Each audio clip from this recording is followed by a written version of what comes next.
Highly recommended po ang Ultima C, sodium ascorbate, non-acidic vitamin C. Maganda pong gamitin yan, pang-boost ng immune system.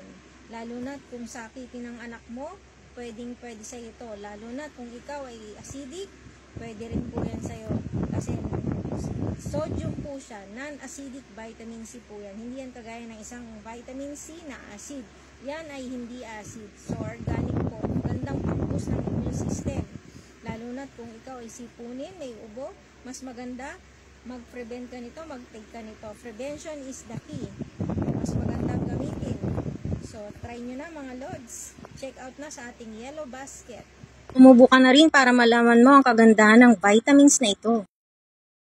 100 pieces na po yung laman ng Ultima C. Good for 3 months na po yan mahigit.